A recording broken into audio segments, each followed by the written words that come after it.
പരാജയത്തിൽ നിന്ന് കരകയറാൻ അടിത്തട്ടിൽ നിന്ന് തിരുത്തൽ തുടങ്ങണമെന്ന സിപിഎമ്മിലെ രണ്ടാം നിര നേതാക്കൾ. വിമർശനങ്ങളെ മുൻവിധിയില്ലാതെ സമീപിക്കണമെന്ന് M Swaraj, P Rajeev, K N Balagopal ഉൾപ്പെടെയുള്ള നേതാക്കൾ സെക്രട്ടേറിയറ്റിൽ ആവശ്യപ്പെട്ടു. സ്വതന്ത്രമായി വിമർശിക്കാനുള്ള സ്വാതന്ത്ര്യം ഉണ്ടാകണമെന്നും സംസ്ഥാന സെക്രട്ടേറിയറ്റിൽ ആവശ്യമുയർന്നു. പാർട്ടി പ്രവർത്തകർക്ക് തുറന്നടിച്ചു പറയാനുള്ള അവസരം ഒരുക്കുമെന്ന് CPM general secretary M A baby പറഞ്ഞു. തോൽവിയുടെ പശ്ചാത്തലത്തിൽ സിപിഐ നേതൃത്വത്തിനെതിരെയും സാമൂഹ്യമാധ്യമങ്ങളിൽ കടുത്ത വിമർശനമാണ് ഉയരുന്നത്. അസാധാരണമായ ഒരു തിരിച്ചടിയാണ് ഉണ്ടായിരിക്കുന്നത്. അസാധാരണമായ തരത്തിൽ സംഘടന ഒട്ടാകെ ഈ കാര്യങ്ങൾ ചർച്ച ചെയ്യാൻ പല തലങ്ങളിൽ യോഗം ചേരാൻ പോവുകയാണ്. നേതൃത്വ തലങ്ങളിൽ നിന്നും പങ്കെടുക്കുന്ന സഖാക്കൾ പാർട്ടി കമ്മിറ്റിയിലെ സഖാക്കളോട് പറയാനുള്ളത്, നിങ്ങൾക്ക് പറയാനുള്ളതെല്ലാം തുറന്നടിച്ച് നിങ്ങൾക്ക് പറയാം.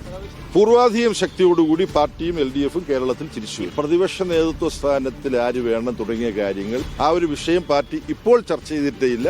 അത് ചർച്ച ചെയ്യേണ്ട സമയത്ത് യഥാവിധി ചർച്ച ചെയ്ത് ഉചിതമായ തീരുമാനം കൂടി. സെയ്ഫ് സൈൻലാബ്ദീൻ വിവരങ്ങൾ നൽകും. സെയ്ഫ്, പാർട്ടി ജനറൽ സെക്രട്ടറിയുടെ വാക്കുകളുണ്ട്. അസാധാരണമായ തോൽവിക്ക് അസാധാരണമായ നീക്കങ്ങളും നടപടികളും ഉണ്ടാകേണ്ടതുണ്ട് എന്ന് തന്നെയാണ്. അങ്ങനെയാണെങ്കിൽ താഴെത്തട്ടിലുള്ളവർക്ക് പോലും വിമർശിക്കാനും തുറന്നടിച്ച് കാര്യങ്ങൾ പറയാനുമുള്ള ഒരു അവസരം ഒരുക്കണമെന്നുള്ള ഈ യുവ നേതാക്കളുടെ ആവശ്യം അത് എത്രത്തോളം പരിഗണിക്കപ്പെടും? അത് പരിഗണിക്കപ്പെടാതെ മുന്നോട്ട് പോകാൻ കഴിയില്ല ജിൽസി. കാരണം അസാധാരണമായ തോൽവിക്ക് അസാധാരണമായ തിരുത്തൽ വേണമെന്ന നിലപാട് പാർട്ടി യോഗങ്ങളിൽ തന്നെ CPMന്റെ ജനറൽ സെക്രട്ടറി അടക്കമുള്ളവർ സ്വീകരിച്ചിട്ടുണ്ട്. ഇപ്പോൾ നമുക്ക് മനസ്സിലാകുന്ന ഒരു കാര്യം, ഈ പാർട്ടി അംഗങ്ങളെ വിമർശിക്കുന്ന ആൾക്കാരെ സത്യത്തിൽ ഏതെങ്കിലും തരത്തിൽ ടാർഗറ്റ് ചെയ്യുന്ന ഒരു സ്വഭാവം പാർട്ടി നേതൃത്വത്തിൽ ഉണ്ടായിരുന്നു എന്നുള്ളതാണ്. അതുകൊണ്ട് ഈ നേതാക്കൾ, ഈ പറഞ്ഞ എം സ്വരാജ്, അതുപോലെ തന്നെ P Rajeev, K N Balagopal അടക്കമുള്ള നേതാക്കൾ ആവശ്യപ്പെട്ടത് വിമർശിക്കുന്നവരെ ടാർഗറ്റ് ചെയ്യുന്ന ഒരു രീതി അതുണ്ടാവാൻ പാടില്ല. അവരെ സ്വതന്ത്രമായി വിടണം. അവർക്ക് പറയാനുള്ളത് അവർ മുഴുവൻ പറയട്ടെ എന്നുള്ള നിലപാടിലേക്ക് അവർ എത്തിച്ചേരുകയാണ്. അതിന് നേതൃത്വത്തിന്റെ അംഗീകാരം ലഭിച്ചിരിക്കുന്നു എന്നുള്ളതാണ് ഏറ്റവും പ്രധാനപ്പെട്ട കാര്യം.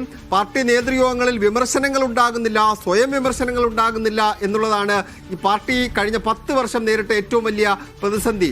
ആ പ്രതിസന്ധിക്ക് പരിഹാരം ഉണ്ടാക്കുന്ന തരത്തിൽ ചില നിർദ്ദേശങ്ങൾ ഉണ്ടായിട്ടുണ്ട്. അതുകൊണ്ട് സാധാരണഗതിയിൽ ഉണ്ടാകുന്ന പോലെ മേൽത്തട്ടിൽ നിന്ന് തെരഞ്ഞെടുപ്പ് അവലോകന റിപ്പോർട്ട് താഴേക്ക് പോയി അത് റിപ്പോർട്ട് ചെയ്യുന്ന രീതിയിൽ നിന്ന് മാറി ബ്രാഞ്ചിൽ നിന്ന് മുകളിലേക്ക് വന്ന് സംസ്ഥാന കമ്മിറ്റിയിൽ എത്തിച്ചേരുന്ന തരത്തിൽ തെരഞ്ഞെടുപ്പ് അവലോകനം വേണം എന്നുള്ള പൊതു അഭിപ്രായം പാർട്ടി നേതൃത്വം അംഗീകരിച്ചിട്ടുണ്ട്. അത് ഈ മാസവും അടുത്ത മാസവുമായിട്ട് പൂർത്തീകരിക്കാനാണ് നിലവിൽ CPM നേതൃത്വം തീരുമാനിച്ചിരിക്കുന്നത്. ജിൽസി, ശരി. സെയ്ഫ് സൈൻലാബ്ദീനാണ് വിവരങ്ങൾ നൽകിയത്.